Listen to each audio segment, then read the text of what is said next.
अस्सलाम वालेकुम नाज़रीन, मैं हूं फैसल मिर्ज़ा और आप देख रहे हैं रिपोर्टर्स 24। बहुत बड़ी न्यूज़, बड़ी ही जो यहाँ आयरलैंड में रहने वाले पाकिस्तानी हैं उनको इस न्यूज़ का बड़े सालों से इंतज़ार था और इसके ऊपर बड़ी वर्किंग की गई। बड़े बड़े पाकिस्तान से पॉलिटिशियंस यहाँ पर आए, बड़े बड़े इन्फ्लुएंसर्स आए, उन्होंने यहाँ पर आके मीटिंग्स कंडक्ट की।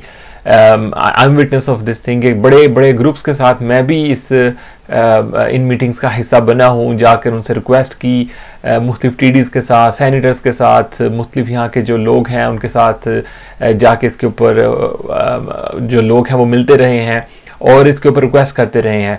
हमारे पास जो इसके ऊपर अपडेट्स तो आ रही थी। इसके ऊपर Pakistan embassy, credit goes to them कि उन्होंने बड़ा इसके ऊपर वर्किंग की है। लेकिन जो अपडेट्स थी यही थी कि 2025 के बाद ही ये शायद पॉसिबल हो सके, क्योंकि इसमें अभी आयरिश हुकूमत के वो सिस्टम में नहीं थी ये चीज़। लेकिन लकीली इस सारी चीज़ को एक्सेप्ट कर लिया गया है और आज अनाउंसमेंट कर दी गई है।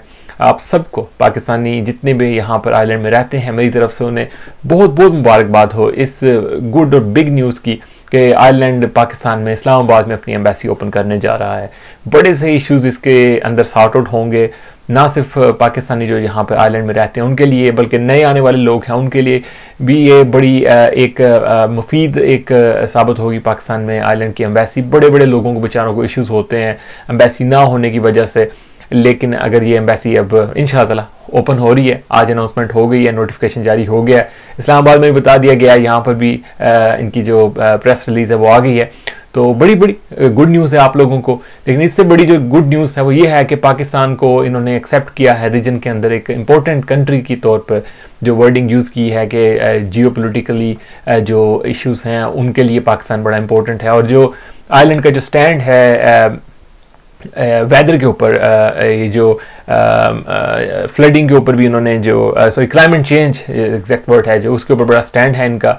और ये चाहते हैं कि हमारे जो कंट्री है उसको ये पूरा हेल्प आउट करें और वहाँ पर क्लाइमेट चेंज के हवाले से जो भी मामला हैं उनको सॉर्ट आउट करें पाकिस्तान के साथ। तो उसके हवाले से इन्होंने फ्लड के लिए पाकिस्तान की हेल्प आउट की है। इस नोटिफिकेशन के अंदर भी इन्होंने 5 लाख यूरो का जो जिक्र है वो किया है और मजीद ये हेल्प आउट करना चाह रहे हैं पाकिस्तान की। अगर एम्बेसी इंशाअल्लाह ताला ओपन हो जाती है, अगर ये पहले ओपन होती तो मजीद इसको अच्छे तरीके से हैंडल किया जा सकता था।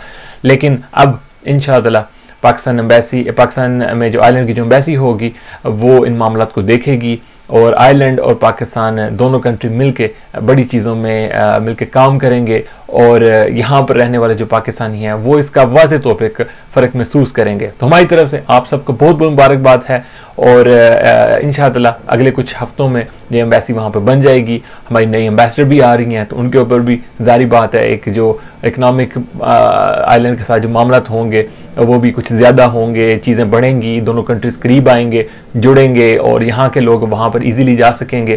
तो इंशाअल्लाह मामला जो हैं वो बड़े अच्छे लेवल पे अब चलना शुरू हो जाएंगे। और एक दफ़ा फिर से आप सबको मुबारकबाद। देखते रहिए रिपोर्टर्स 24।